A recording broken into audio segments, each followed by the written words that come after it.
পার্লামেন্টে নৃত্য পরিবেশন, শুধু তাই নয়, তার সাথে উচ্চস্বরে চলছে গান। কোনো আনন্দ উল্লাস নয়, বরং এটি প্রতিবাদের ভাষা।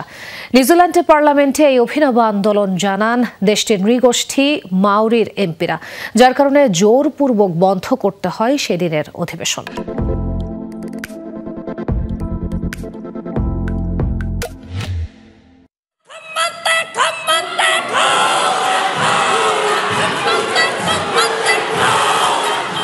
কোনো সুনির্দিষ্ট বেড়াজালে বাধা যায় না প্রতিবাদের ভাষা। কেউ জোরালো কণ্ঠস্বরে তোলে স্লোগান, কেউ বা করেন শিল্প প্রদর্শন।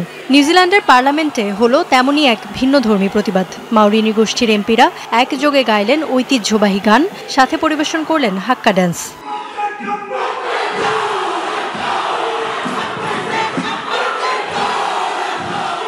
দর্শক সারিতে ওঠে হইচই।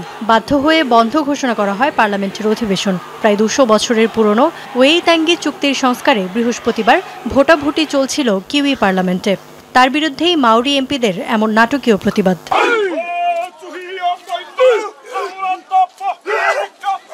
জমির কর্তৃত্ব ধরে রাখা নিয়ে 1840 সালে বিশেষ ওই চুক্তি করেছিল তৎকালীন ব্রিটিশ সরকার, যার দ্বিতীয় অনুচ্ছেদ অনুযায়ী নিজেদের জমি এবং অন্যান্য সব ধরনের সম্পদের ওপর পূর্ণ কর্তৃত্ব থাকবে শুধু মাওরিদের।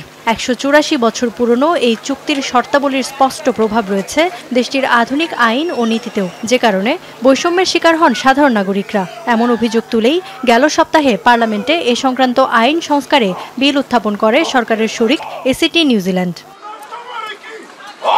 তাতেই ক্ষোভে ফেটে পড়েন মাওরি জনগোষ্ঠীর এমপিরা। সরকারের এমন পদক্ষেপে ক্ষুব্ধ সাধারণ মাওরিরাও। ভাষ্য, মাওরিদের অধিকার খর্ব করতেই এমন পদক্ষেপ নিয়েছে রাজনৈতিক দলগুলো। প্রতিবাদ জানাতে রাস্তায় নেমে এসেছেন তারা। উত্তরাঞ্চল থেকে রাজধানীতে শুরু করেছেন পদযাত্রা। দেশজুড়ে বিভিন্ন শহরে চলছে সমাবেশ। এদিকে কেন্দ্রীয় সরকারের বাকি দুই শরিক ন্যাশনাল পার্টি এবং নিউজিল্যান্ড ফার্স্ট পার্টি বলছে কেবল জোটের অংশ হিসেবেই বিলটিতে সমর্থন দিচ্ছে তারা। আইনে পরিণত করতে দলগুলোর সমর্থন পাবে না এই বিল, তাও স্পষ্ট করেছে তারা। সুতরাং বিলটি যে ব্যর্থ হবে তা এক প্রকার নিশ্চিতই। দেশটির 53 লাখ জনগোষ্ঠীর প্রায় 20 ভাগই মাওরি।